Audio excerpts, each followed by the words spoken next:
Muy bien, ¿y tú?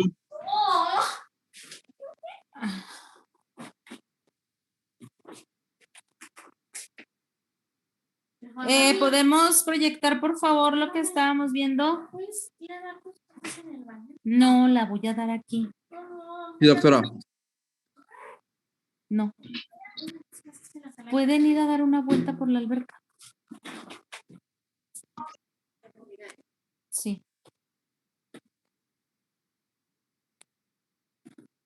Pero es que van a hacer mucho ruido. Sí.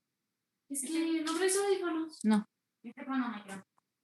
Pero no traes audífonos. No me los traje.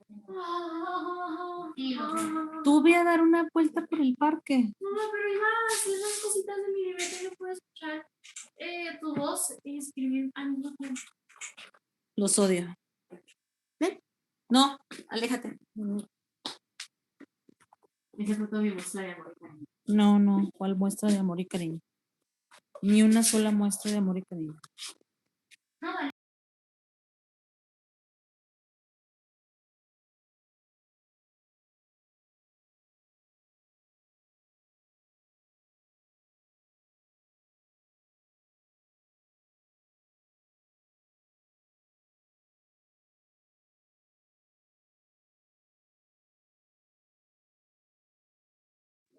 ¿Sí se ve la pantalla? Es mi Sí, mesa. sí se ve. No la puedes autoproclamar como tuya. Entonces la cama también es mía. No, la cama no es tuya. Ni tuya. No, la cama yo me la pedí. Entonces, ¿en qué nos habíamos quedado del padecimiento actual?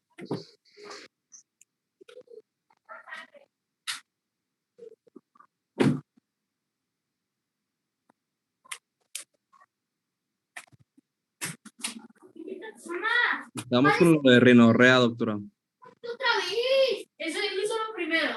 Es agua, Santi. Vente, Santi. No, vente tú. No, mamá.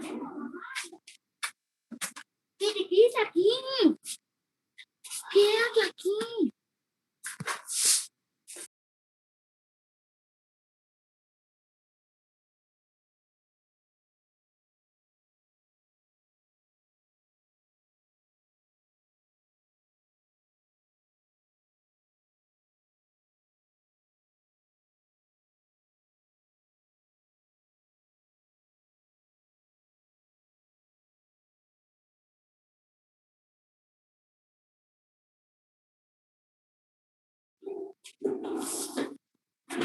Ok.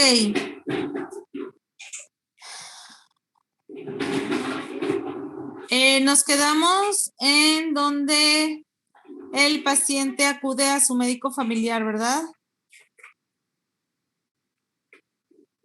Sí, doctora. Y luego dice, se envía al servicio de alergias y este servicio lo valora y lo manda a otorrino.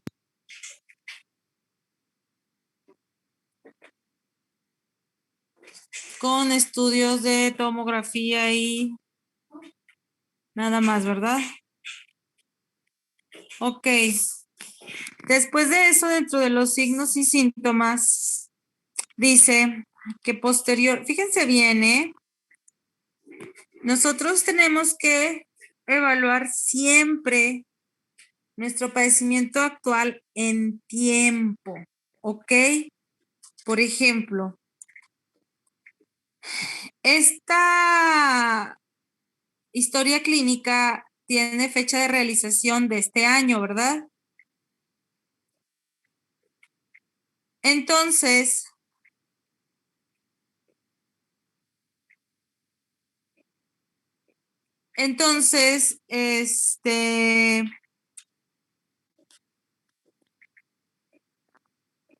aquí, por ejemplo, podemos ver, no nos especifica correctamente si al paciente se le mandó en este momento, ya con los estudios a otorrino, ¿sí?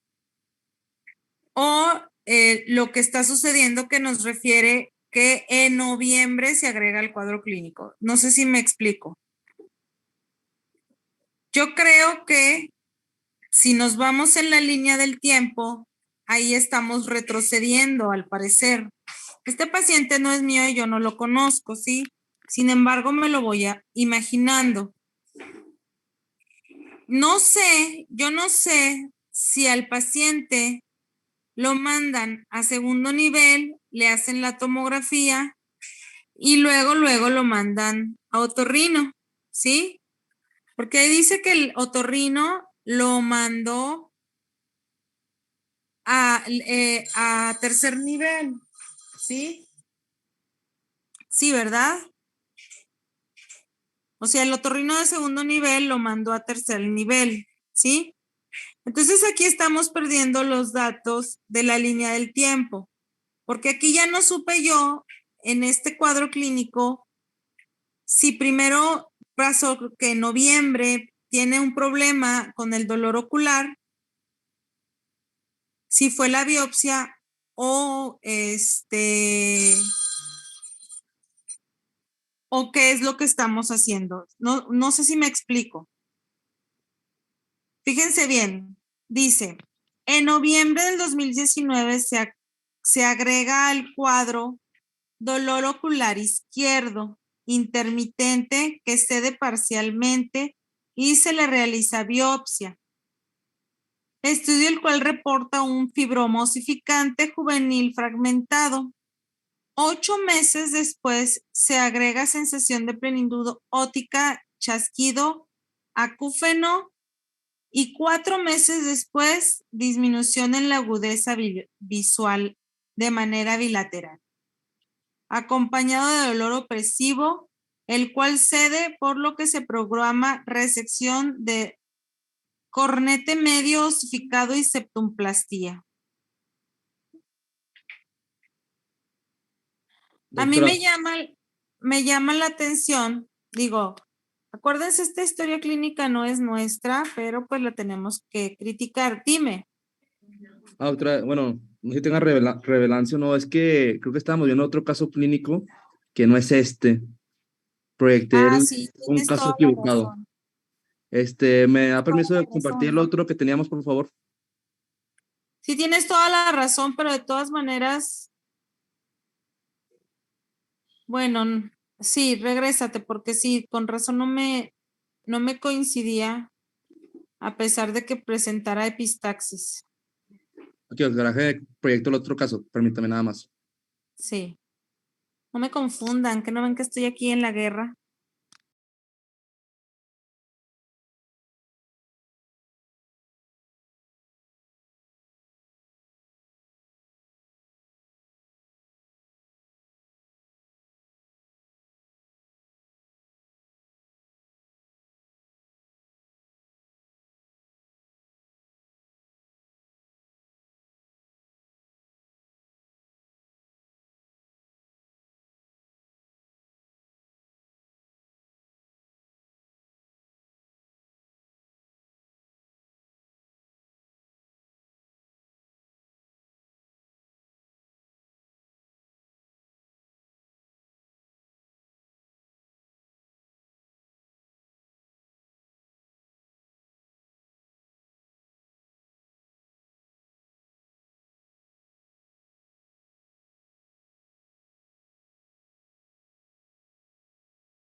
Ok, sí, este era, se parecía, 4 años. Y doctora, perdón, si es este. Muy bien, está bien. De igual manera, más o menos me acordaba porque ya lo había leído. Ya lo habíamos leído. De igual manera, el paciente acude a un facultativo quien da tratamiento médico, al parecer sospechando de una rinitis alérgica, ¿sí? De igual manera, este caso clínico tiene fecha también de este año, ¿no?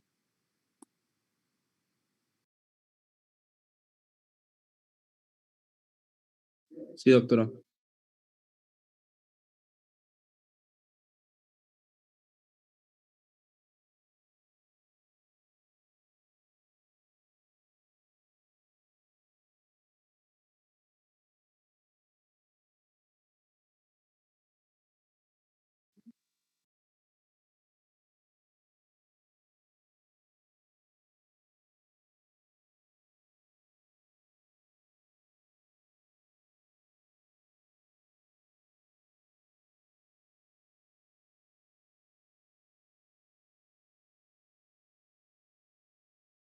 ¿Es verdad? Sí, todas.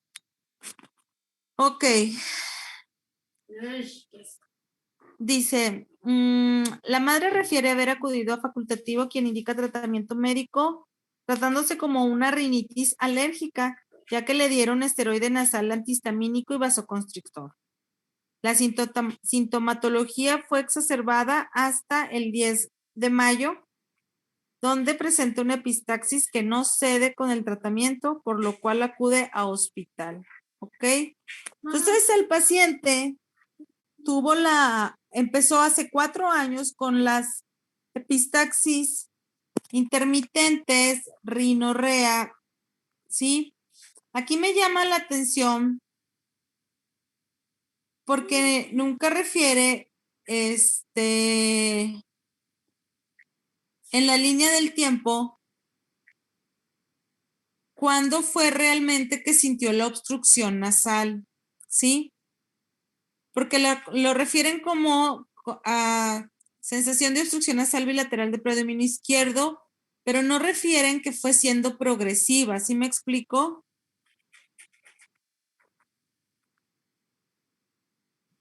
Sí, doctora. En este caso, el paciente llegó un momento en el que ya no podía respirar prácticamente nada por el lado izquierdo. Y hasta que ya presente el episodio que no cede y necesita ir al médico, entonces ya le realizan un taponamiento y de ahí ya le empiezan a estudiar y le empiezan a tomar estudios de radiografía, tomografía, etcétera.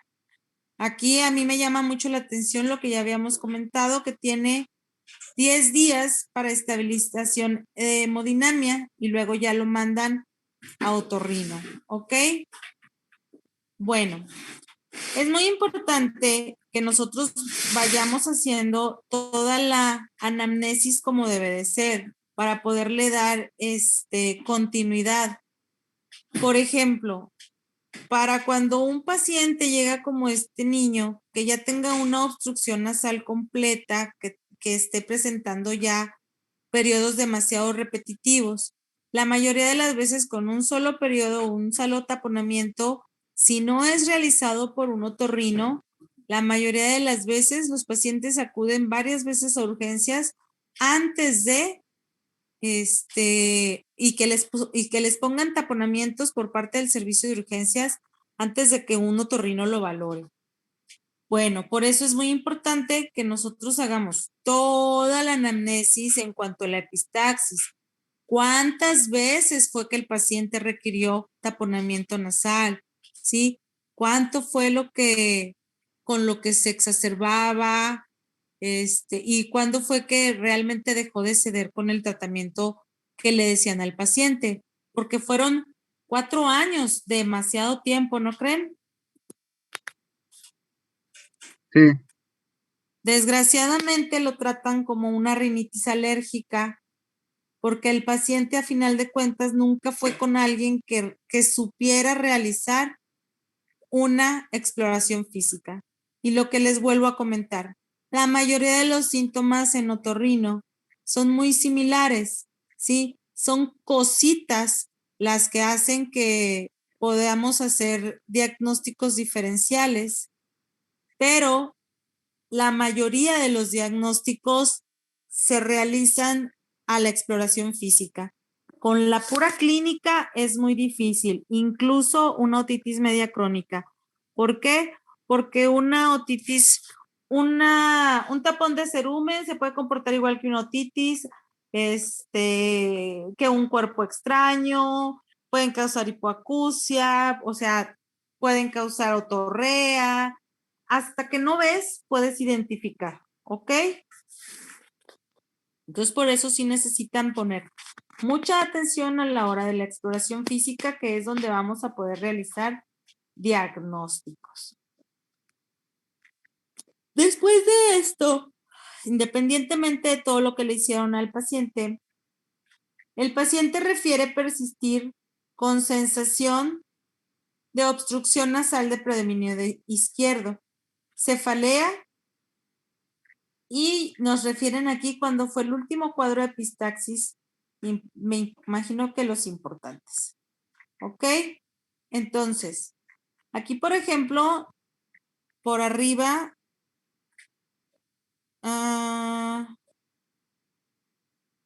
decía que tenía estornudos en salva. Y aquí abajo, el doctor o la doctora que hizo la historia clínica le pone que niega estornudos en salva. ¿Están de acuerdo?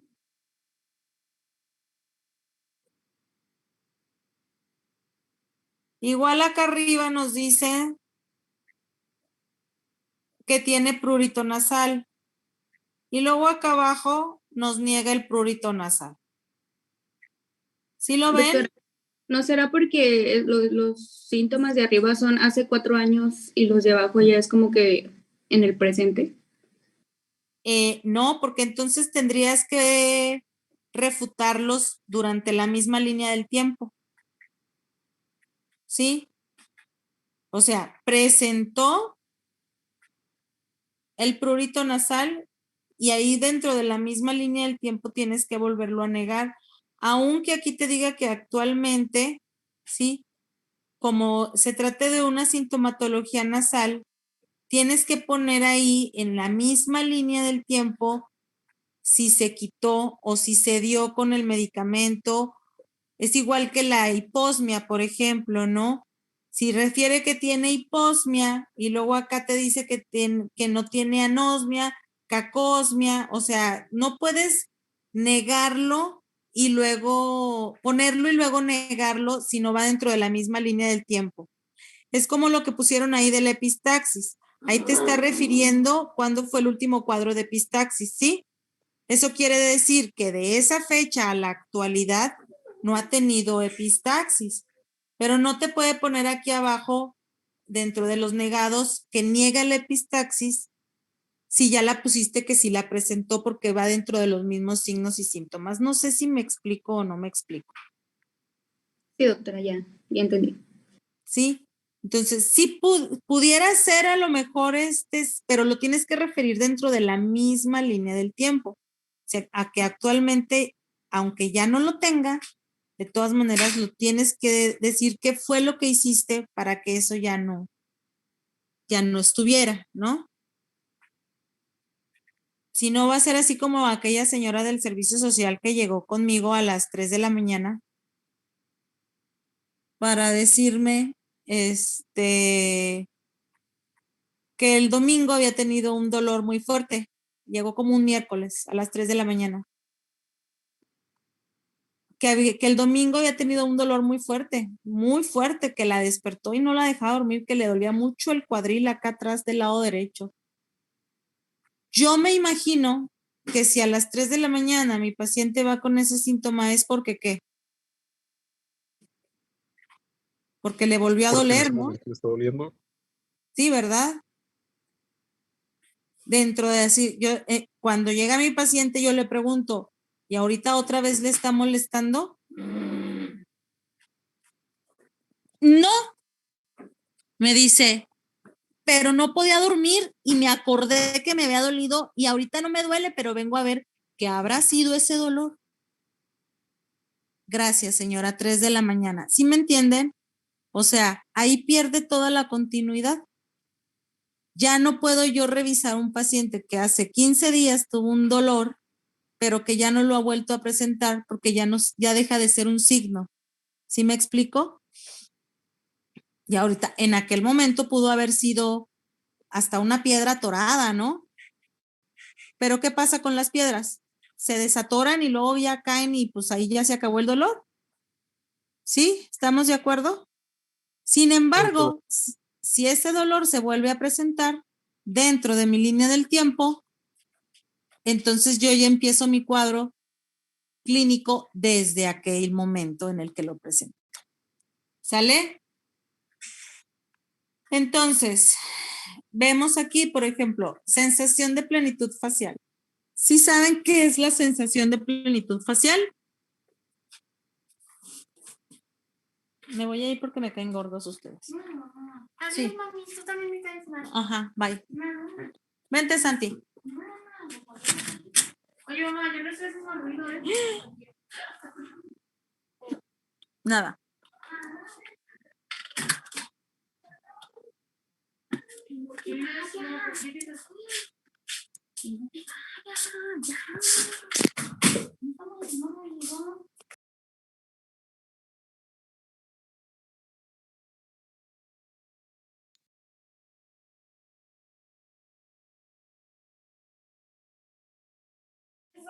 Pues salte. Entonces, vamos a seguir viendo. ¿Qué es la sensación de plenitud facial? ¿Cómo lo identificarían ustedes como un signo o un síntoma? Como Se una llama presión. sensación. O sea, ¿Como una opresión en la región frontal o cómo? como un taponamiento, doctora. La sensación de plenitud facial, ustedes saben, se les voy a poner bien fácil desde ahorita. Los paranasales.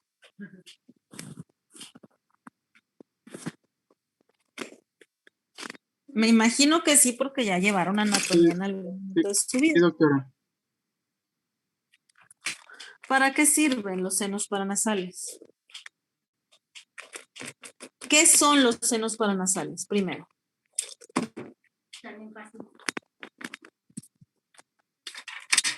Son cavidades que están en los huesos de la cara. Son cavidades que están conformadas por los huesos de la cara. ¿Y para qué sirven? Tienen varias Pues, funciones. para la resonancia de la voz, Para la para resonancia de la voz. mantener humectada y húmeda lo que va a ser la nariz, ya Pues que sí, producen moco y este ayuda a limpiar, por así decirlo, de microbios o de polvo. muy bien, pudiera ser que sí tienen el mismo epitelio respiratorio. ¿Para qué más sirven las cavidades de los senos paranasales? Para humedecer el aire. Más o menos. ¿Para qué más? Sí producen moco, definitivamente igual. ¿Para qué más? ¿Qué otra función importante tienen los senos paranasales? Cambiar la temperatura del aire. Pues no tanto, pero entra dentro de la función nasal. Lo que es mojar, calentar, limpiar el aire que respiramos, entra dentro de la función de la nariz y un poco de senos paranasales de su intervención. ¿Qué más? ¿Para qué más sirven los senos paranasales, además de la resonancia de la voz? Conducción del aire. Ya dijimos que sí. ¿Qué más? Algo muy importante. De comunicación con la cavidad nasal. También, algo más. Que pueda llegar a tener referencia con lo que estamos hablando. Pues ya dijeron que producen moco, que pues se Ajá. drena. Muy importantes. Imagínense que no existieran senos paranasales dentro de nuestra cabeza. ¿Qué pasaría? Sería más pesado el cráneo. Sería más pesado el cráneo, ¿ok? Los senos paranasales también sirven como esas cavidades para aligerar el pecha cabeza. Por eso a los niños se les va la cabeza, los niños no tienen senos paranasales completamente desarrollados. Sí, eso lo vamos a ver después. Pero esa es una parte de la función de los senos paranasales. También el aligerar el peso del cráneo. Entonces, ¿qué será la pesantez facial? Pues es cuando los senos paranasales se llenan de moco y Están la cabeza hinchados pesa por ese. la cabeza. De hecho, los pacientes te refieren que se agachan y sienten que la cabeza se les va. Así tal cual te lo refiero.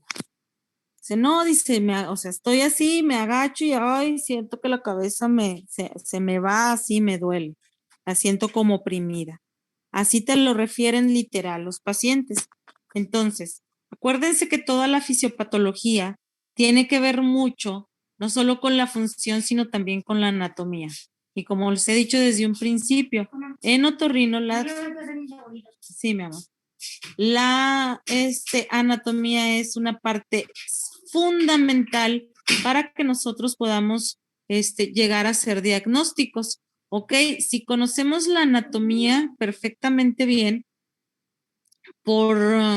ahora sí que por sentido común podemos hacer diagnósticos o podemos tener sospechas diagnósticas, casi creo que por puro sentido común. O sea, explicado fácilmente, ¿no? Si tengo la trompa de Eustaquio, que es el tubo que comunica el oído medio con la nasofaringe, y tengo algo que lo está obstruyendo, voy a tener un problema en el oído.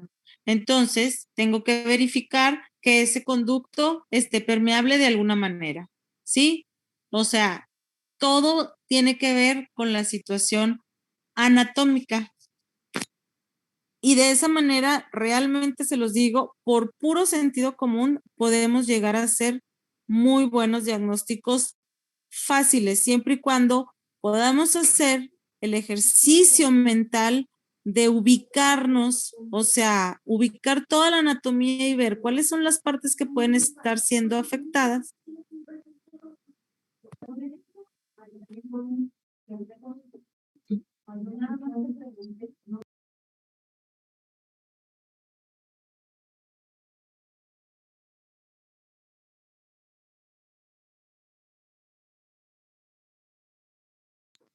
Ajá. Entonces, importante, ¿no? Ya sabemos que si el paciente, a mí me llama la atención que niegue la sensación de plenitud facial. Sin embargo, si nosotros vemos la tomografía, pues a lo mejor pudiéramos saber un poquito más de esto. Ahí, por ejemplo, refieren que se hizo angiotac y si realizó ese tipo de cosas. La verdad es que yo no lo pondría. Sí pondría a lo mejor que se realizó estudios o que se mandó a hacer estudios, pero no entraría dentro de un padecimiento actual, ¿sí? Ahora, ya sabemos a qué se refiere la anosmia, la cacosmia, eso ya lo vimos. ¿Qué es la faringodinia? Dolor pues en la faringe. Dolor en la faringe. ¿Y qué se le estudia a la faringodinia? ¿En qué momento Pues, presenta dolor de garganta.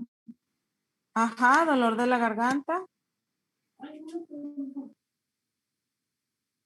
¿En qué momento presenta el dolor? ¿En qué momento presenta el dolor? Muy importante.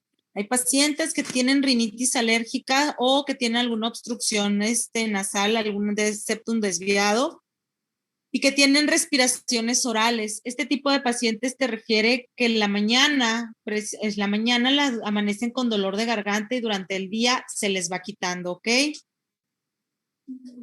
Entonces sí tiene que ver el predominio en tiempo. ¿Es lo mismo la faringodinia que la odinofagia?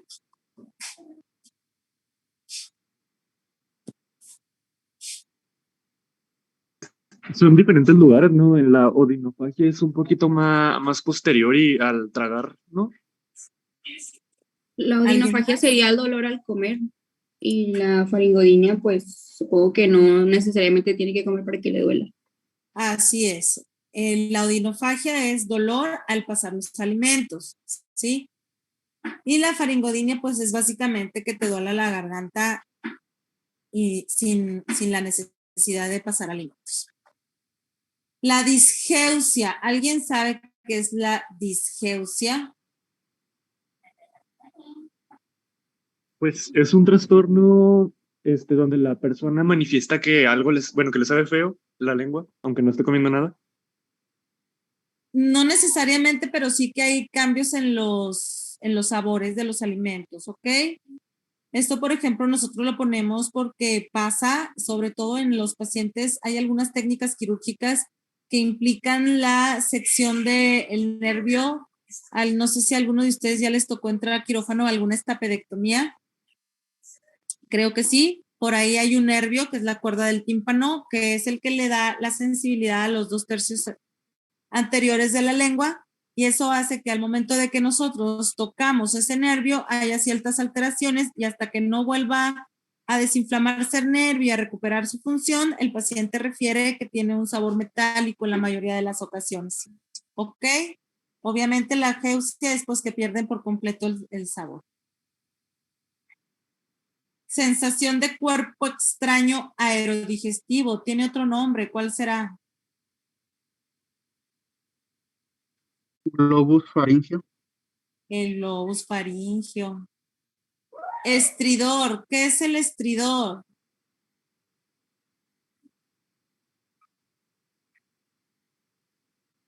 Si saben, rápido, díganme, porque si no se nos va a acabar la clase. Es el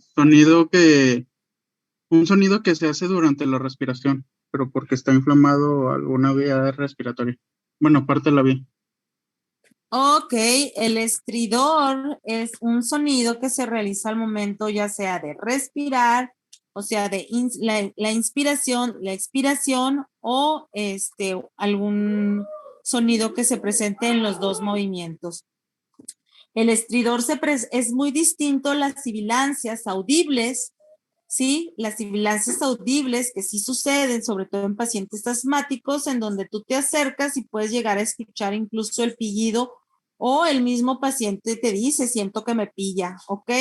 El estridor también es un ruido respiratorio, pero es a nivel de la glotis, en la laringe, cuando hay una disminución en el espacio glótico, ¿sí? Entre la que está ubicado entre las cuerdas vocales, el paciente refiere un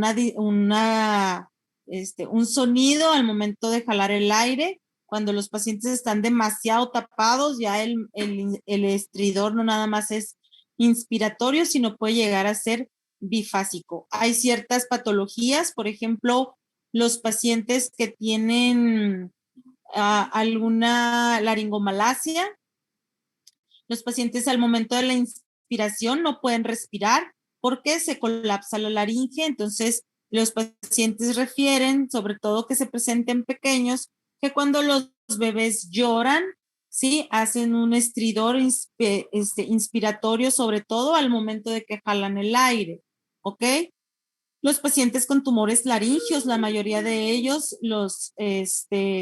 también tienen estridores inspiratorios, y ya cuando tienen un estridor, la mayoría de las veces el paciente llega a presentar el estridor bifásico, tanto inspiratorio como expiratorio.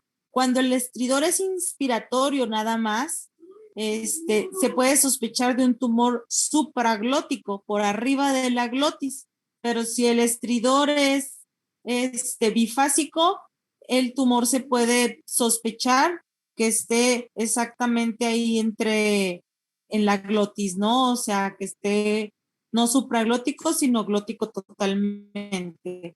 Incluso puedes llegar a sospechar de una estenosis traqueal o de una parálisis cordal bilateral que esté en abducción. ¿Ok? Eso sería en cuanto al estridor.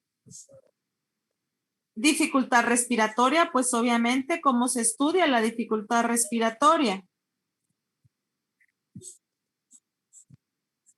Es al realizar una actividad o al reposo, Ok, ¿cómo se dice? ¿Cómo se clasifica? como disnea. ¿Disnea de qué? Esfuerzos o de grandes esfuerzos. De grandes esfuerzos, medianos esfuerzos o pequeños esfuerzos, incluso como lo dijeron, disnea al reposo, ¿ok? Esto es muy importante que nosotros lo comentemos. Hay veces que algunos de ustedes refieren dificultad respiratoria como insuficiencia respiratoria y son dos cosas diferentes. La dificultad respiratoria es cuando hay algo que no te permite respirar o que no te permite que entre aire suficiente. Y la insuficiencia es el hecho de que entre el suficiente aire, pero tus pulmones no lo puedan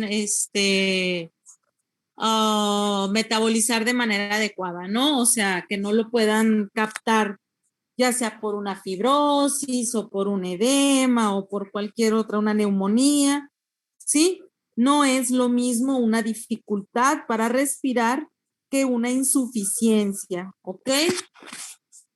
O sea, ahí sí hay que hacer esa aclaración porque pues la mayoría de los pacientes en otorrino tienen dificultad respiratoria. Un paciente que refiere a insuficiencia respiratoria y que yo no le encuentre nada en la laringe, pues obviamente lo voy a mandar a neumología, ¿sí?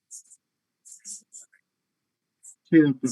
Lo mismo hace el neumólogo, un paciente que llega con él con disnea de medianos esfuerzos o pequeños esfuerzos y que el paciente lo escucha en cuanto llega y que llega disfónico, pues también me lo va a mandar, porque al momento de que ese paciente, de que ese médico ausculta al paciente, el patrón respiratorio va a ser diferente a una insuficiencia, no va a haber estertores, ni va a haber sibilancias, ni crepitantes, ¿sí? La mayoría de las veces los neumólogos hacen algo que yo lo aprendí con ellos, que a la hora de que hacen la auscultación, para saber si es un sonido referido o un sonido netamente pulmonar, ponen el estetoscopio en la laringe, ¿ok? Lo ponen en el cuello y de esa manera ellos pueden escuchar más claramente el sonido a ese nivel. Entonces ya te dicen si tiene ruidos respiratorios, pero son referidos, o sea, son vienen de la laringe como tal. ¿Sí? ¿Estamos de acuerdo? Sí, doctora. Doctora, ¿puede repetir eso otra vez, por favor? ¿Mandé? ¿Puede repetir lo último que dijo, lo de los ruidos respiratorios referidos? Sí, los pacientes, haz de cuenta, los neumólogos, pues ellos hacen su auscultación. Ellos auscultan los lóbulos superior, medios, inferiores, ¿sí? Y entre más se van alejando, hay que recordar que en neumología, la mayoría, excepto las sibilancias, la mayoría de los estertores se presentan en los lóbulos basales. Y ellos cuando hacen ese tipo de auscultación, pues ellos van viendo cómo en cuanto más van bajando, los sonidos se van alejando. Por lo tanto, ponen el estetoscopio a nivel del cuello, cerca de la laringe, para saber que sea un sonido referido. Esto junto con la clínica, ¿verdad? De que el paciente muy seguramente para que ya pueda referir que tiene algún estridor o que tiene ruidos respiratorios, más que una insuficiencia como tal, el paciente debe referir disfonía. Sin embargo, hemos visto pues muchas veces los pacientes con laringitis llegan a tener también bronquitis o neumonías, ¿no? Por eso sí, los pacientes ya cuando los médicos que hacen ese tipo de auscultación, pues ya lo mandan a otro. ¿Ok? ¿Sí entendimos? Sí, doctora, gracias. Sí, doctor. Entonces, esto es importante porque acuérdense lo que nosotros platicamos. Si no lo confirma, lo niega, ¿sí? En otorrino nosotros hacemos el ejercicio con los doctores, con los residentes. Todo así tal cual, si no lo confirma, lo niega. Como en otorrino todo está comunicado, es muy importante para nosotros ese tipo de situaciones. Un tumor nasofaringeo puede causar otitis medias serosas, otitis medias agudas, hipoacusias, otomastoiditis, ¿sí? Cuando está obstruyendo la fosita de Rosenmüller, que es el orificio de salida de la trompa de Eustaquio, el paciente puede referir síntomas auditivos. De hecho, yo he tenido pacientes que llegan referidos con una otitis media, que su síntoma principal fue la sensación de plenitud óptica y la hipoacusia, y resulta que tienen un tumor en nasofaringeo que ya está obstruyendo el orificio de salida de la trompa de Eustaquio. Por eso es que nosotros tenemos que confirmarlo. Tan así porque nosotros podemos tener un paciente que sea completamente de otorrino, o sea, que tenga patología de nasofaringe, de nariz y de oído por una sola razón. ¿Sí me explico? Entonces, lo que no se confirma, se niega, ¿sí?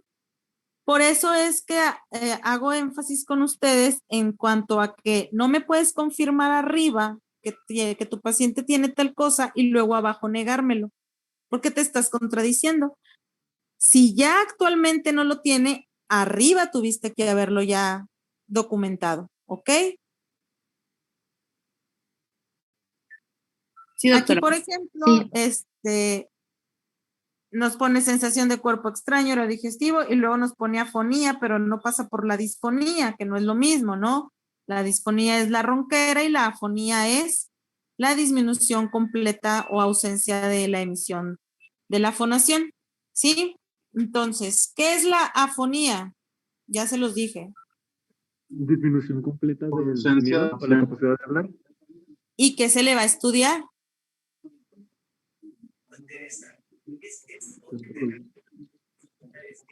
Tanto a la disfonía como a la afonía. ¿Qué se Tiempo le de va a aparición. estudiar?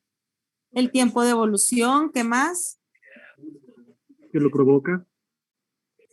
Que lo provoca, que lo exacerbe o que la disminuye, ¿no? En este caso, algunos que nos tomamos un tecito se nos disminuye y hay otros pacientes que si toman frío también se les disminuye, entonces nosotros hacemos énfasis en estas dos cosas. Si hay algún cambio al momento de la ingesta de líquidos fríos o calientes, ¿ok?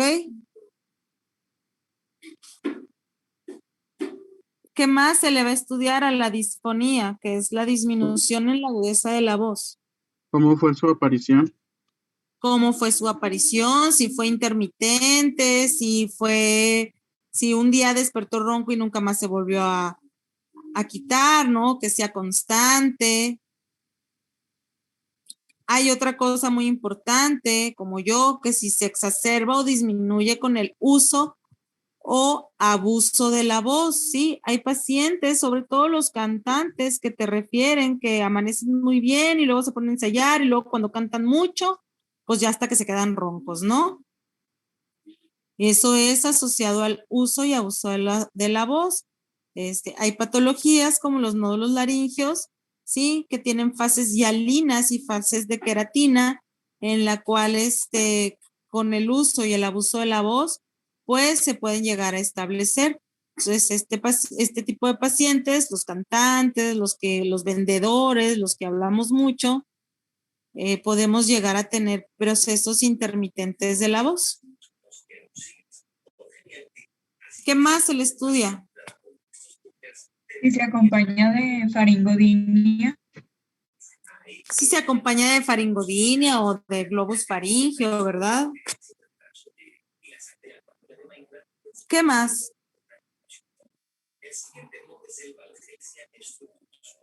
Cuando mis pacientes me refieren que la disfonía,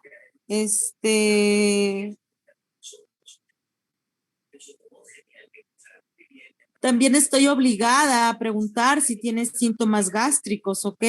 Ya que el reflujo gastroesofágico, hay muchos pacientes con con reflujo gastroesofágico que no es tan sintomático, pero sí hay que preguntar por este tipo de patologías, ya que los pacientes pues llegan a presentar cambios epiteliales y por lo tanto hay alteraciones a nivel del epitelio de las cuerdas vocales y esto puede incluso llegar a degenerar hasta en granulomas.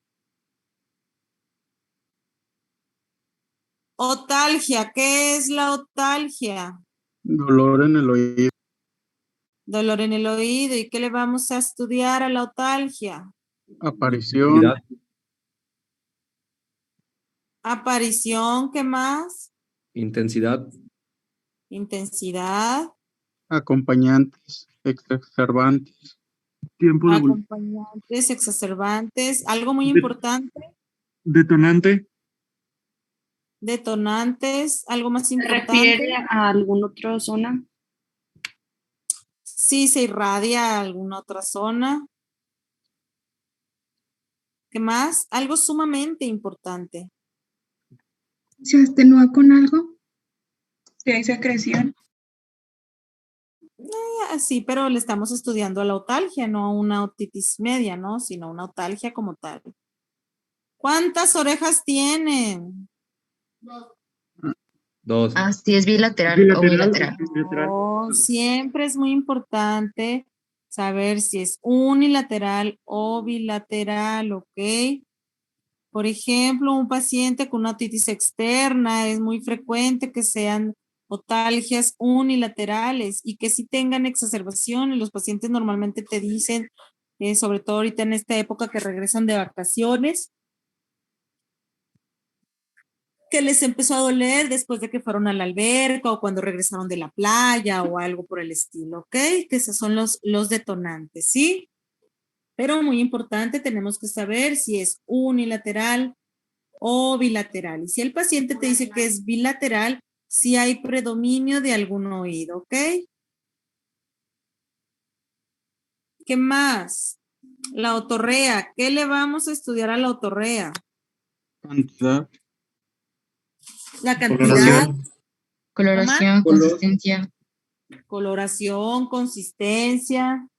¿Qué más? El aspecto.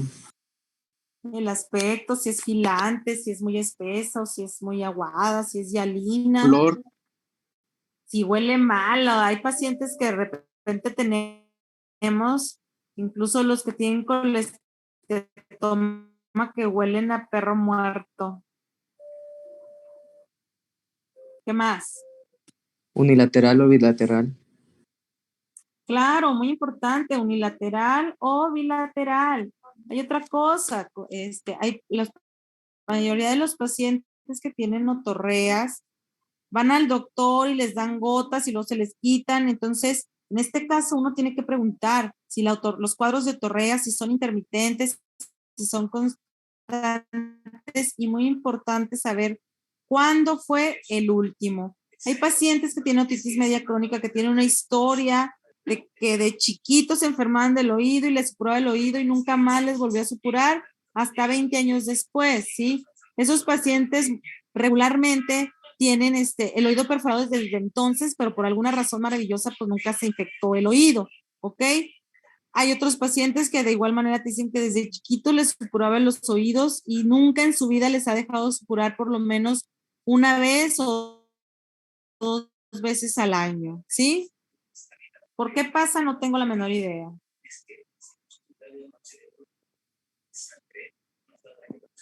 Acúfeno, ¿qué es el acúfeno? Escuchar sonidos. Bueno, zumbido en los oídos. Sonidos, sonidos que no son audibles, ¿verdad? Sonidos internos. ¿Cómo puede que se le debe de estudiar a un acúfeno? Aparición. Unilateral. La aparición, ¿qué más? ¿De qué se acompaña? ¿De qué se acompaña? Hay pacientes que te refieren que tienen acúfeno. La intensidad. ¿Cómo voy a medir la intensidad de un acúfeno? Pues yo creo que si el paciente, pues, si el paciente escucha otros sonidos que sí son reales. ¿Cómo voy yo a saber la intensidad? ¿Cómo puedo preguntarle al paciente? Pues, por ejemplo, también podría ser si es pulsátil o si es incapacitante. Si es incapacitante, ¿cómo voy a saber si es incapacitante? Y puede dormir o no. Si el sonido lo deja dormir, hay pacientes que hasta les duele la cabeza, están de malas porque no pueden dormir, porque cuando ya todo el ruido externo está disminuido, que sobre todo en las noches, el acúfeno es tan intenso que ellos sienten todavía ahí el sonido que no les permite dormir. Al acúfeno también le tenemos que estudiar la frecuencia, si es agudo o si es grave, ¿ok? La mayoría de los pacientes con hipoacusias como súbitas llegan a tener acúfenos de tonos graves. Los pacientes que tienen presbiacusias, como los viejitos, llegan a tener acúfenos de tonos o de frecuencias agudas, ¿ok? La hipoacusia, ¿qué es la hipoacusia? Disminución en la percepción del sonido. La disminución de la percepción del sonido o en el umbral auditivo. ¿Qué se le estudia la hipoacusia de igual manera? Unilateral. Si fue o progresiva. Siempre es muy importante preguntar si es unilateral o bilateral, si ha sido progresiva, si ha sido de tipo súbito, ¿qué más? Por ejemplo, preguntarle al paciente si escucha, pero aparte entiende.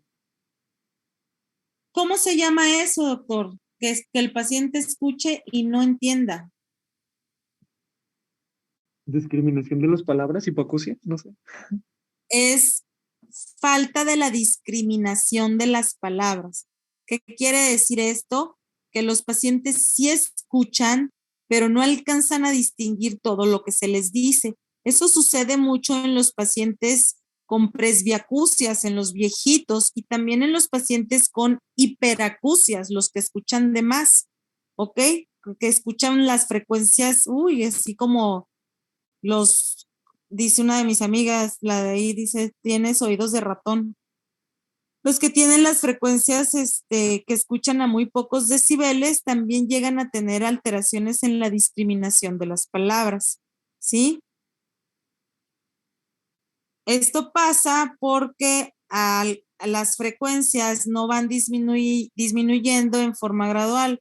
No sé si ustedes tengan abuelitos, pero se dice siempre de los abuelitos, ¿no? Dice, sí, dice que no escucha, pero bien que escucha, porque en realidad los pacientes, los adultos mayores con presbiacusias, pues adivinan las palabras y alcanzan a escuchar en algunos tonos, sobre todo en los graves, y por eso alcanzan a veces a describir ciertas palabras. Y los pacientes van adivinando, ¿sí? Van adivinando y hay algunos que también aprenden a leer los labios. Cuando tú hablas en secretito para que el viejito no te oiga, pues cambias el tono de la voz, deja de ser agudo y se convierte en grave. Entonces el tono grave los viejitos todavía los escuchan y es cuando se enteran de todo, ¿ok? Pero esa es la discriminación. La anacusia obviamente pues es el no escuchar. El chasquido óptico, que es lo mismo que la sensación de plenitud óptica. ¿Qué quiere decir eso? Que cuando hablan o abren la boca sienten un chasquido o escuchan un chasquido en el oído. Como que les truena, ¿verdad?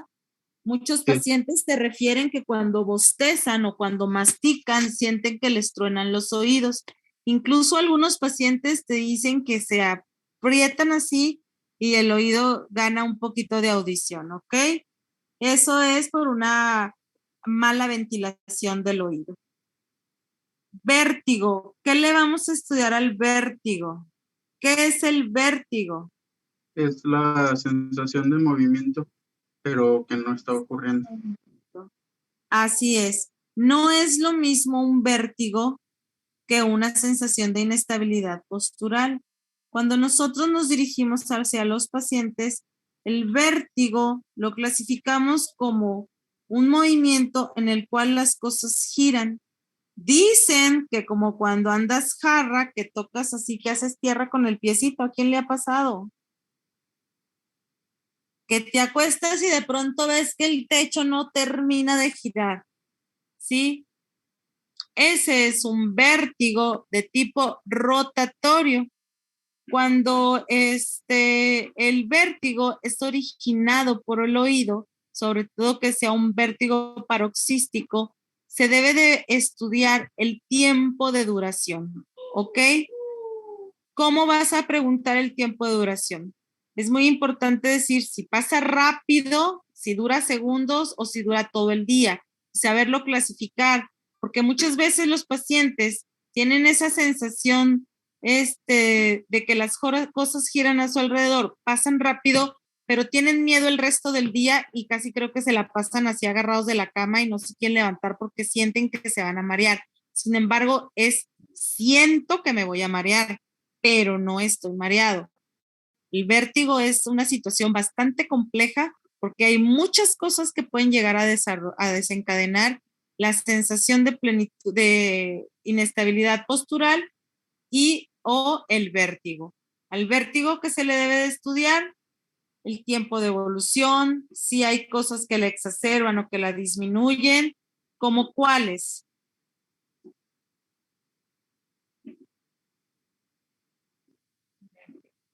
Como ponerse de pie de manera súbita.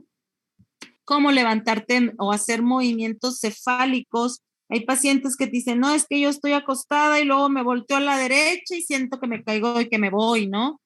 Y empiezan los vértigos, ¿ok? Todo eso que se asocia con movimientos cefálicos. La mayoría de los pacientes llegan a presentar síntomas extrapiramidales o ¿cuáles serían los síntomas extrapiramidales? Temblores. El temblor. ¿Qué más? Falta de coordinación al movimiento.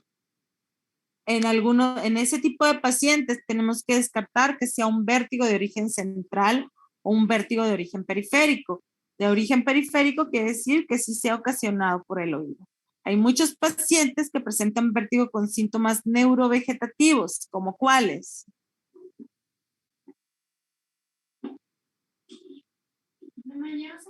Ya casi. No.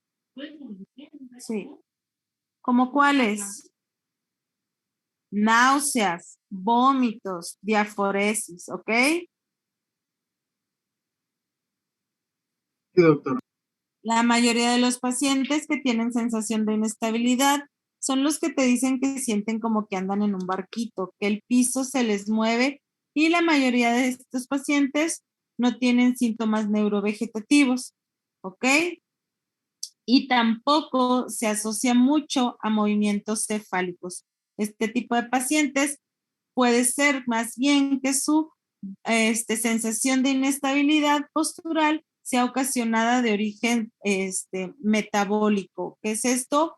Pues obviamente pacientes que estén anémicos, que tengan desequilibrio hidroelectrolítico, pacientes con diabetes y con glucosas elevadas, incluso pacientes con enzimas hepáticas elevadas, pacientes con insuficiencias cardíacas. Todo este tipo de síntomas son de origen metabólico y pueden repercutir en una sensación de inestabilidad postural que no es de origen otológico y que nosotros estamos obligados a descartar o confirmar. En lo personal, cuando tengo un paciente con un vértigo que llega conmigo por un vértigo, pues yo les digo que les doy mala canchoncha, hago ciertas maniobras para desencadenar el vértigo. Si el paciente no logro desencadenar el vértigo, para mí es peor porque no puedo darle un tratamiento, sino que tengo que irme de una manera paliativa para disminuir sus síntomas y tengo que pedirles exámenes de laboratorio lo más rápido posible para descartar cualquier otra cosa. ¿Sí? Cuando ya los pacientes se hacen los exámenes, entonces yo ya los derivo con quien yo considere necesario, ya sea neuro, o medicina interna, endocrino, cardio, con quien sea. Pero estoy obligada a hacer un diagnóstico, ¿ok? O por lo menos una sospecha diagnóstica y al descartar que mi paciente tenga un vértigo de origen otológico, ¿sí? Sí, doctora. Hasta aquí nos vamos a quedar y la próxima clase vamos a ver la exploración física, tanto de la historia clínica que estamos viendo como